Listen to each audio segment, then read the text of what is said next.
Once upon a time, in a vast and prosperous kingdom, there lived a great king. He was wise, just, and deeply spiritual. At the very heart of his kingdom stood a magnificent temple. Its grand white pillars seemed to touch the sky, and its golden dome glimmered beautifully in the sunlight. People from faraway lands would travel for days, who's to say to pray neaten, and to feel the profound peace that surrounded it. Every single morning, just before the sunrise painted the sky, the king himself would visit this temple. He would walk up the cool marble steps, remove his heavy crown, bow his head, and offer his prayers with the utmost devotion. He truly believed that everything he had, his power, his wealth, his entire kingdom, was only because of God's infinite blessings. But every morning, after finishing his prayers, the king noticed the same sight. Right outside the temple stairs, there sat two beggars, one on the left and one on the right. Rain or shine, summer or winter, they were always there. The beggar on the left was humble and quiet. He would raise his hands gently toward the sky and whisper, "Oh God, you have blessed the king with so much. Please bless me with just a little. I depend on your mercy." The beggar on the right, however, sat tall, confident, and sometimes even arrogant.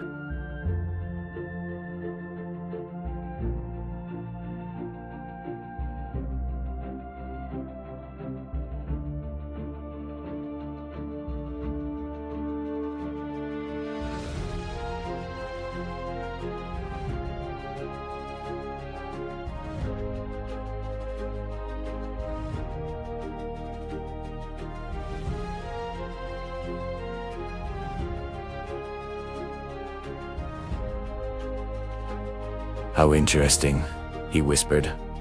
"Both of them ask for help, but one asks God, the other asks me. One believes in the Creator's mercy, the other believes that I, the king, decide his fate." This thought stayed with the king all day. It settled in his heart.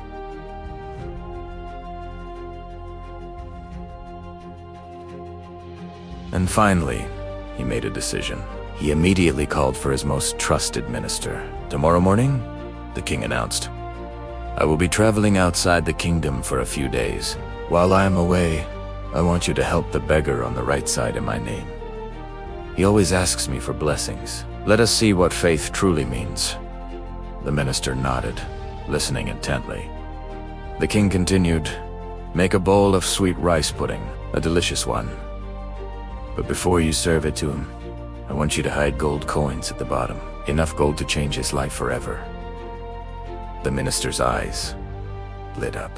"Your Majesty, this is a wonderful plan." That night, the minister prepared the pudding with great care. He mixed in rich sugar, fragrant saffron, crunchy nuts, and sweet dried fruits. And at the very bottom of the heavy bowl, he carefully hid several shiny gold coins, enough for the beggar to live with comfort and dignity for years to come. Early the next morning, the minister carried the bowl to the temple.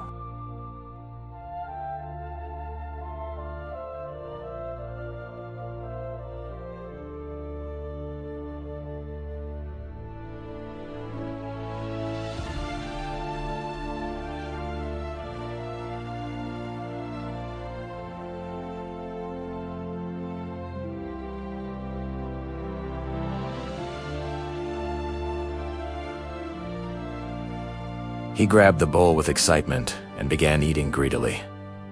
Spoon after spoon, he stuffed the pudding into his mouth. He felt powerful, special, chosen. He glanced over at the other beggar and smirked. "See, brother," he said, his mouth full. "This is the taste of royal food. Food meant for important people like me. You will never know this sweetness." The left side beggar just smiled gently. He said nothing. He felt no envy, no jealousy.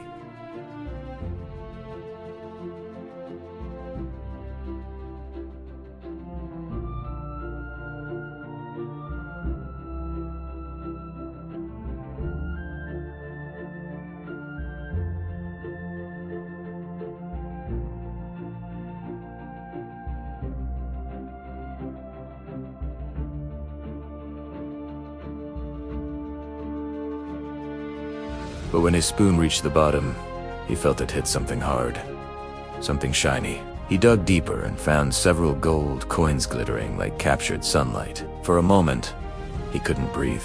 Tears filled his eyes, rolling down his weathered cheeks.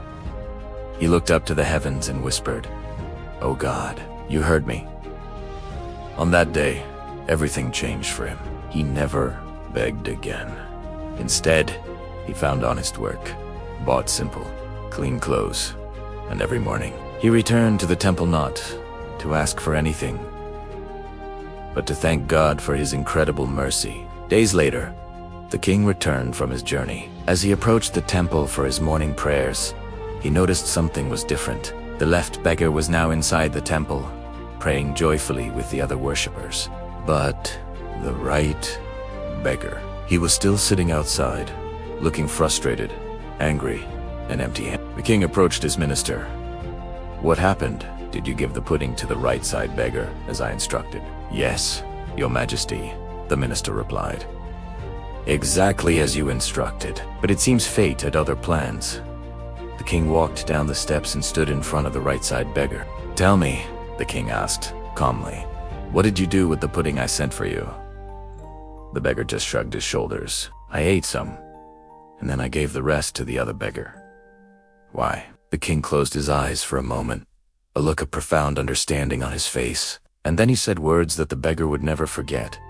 "You always said, 'O king, bless me.' And the other man said, 'Oh God, bless me.' I sent the blessing for you, but it reached the one who truly believed in God. What is meant for someone will always find its way to them." The king continued softly, "When God decides to bless someone, no one can block it, not even the person carrying the blessing. And when something is not written for you, even the whole world working together cannot give it to you." The beggar stared in shock. He finally realized his greed, his arrogance, and above all, his profound lack of faith had cost him the very blessing that was meant for him. The king placed a hand on his shoulder and said, "Put your faith where it truly belongs, not in people, but in the one who controls everything." He then turned and walked away, leaving the beggar to lower his head in deep regret. Life teaches us this powerful lesson again and again.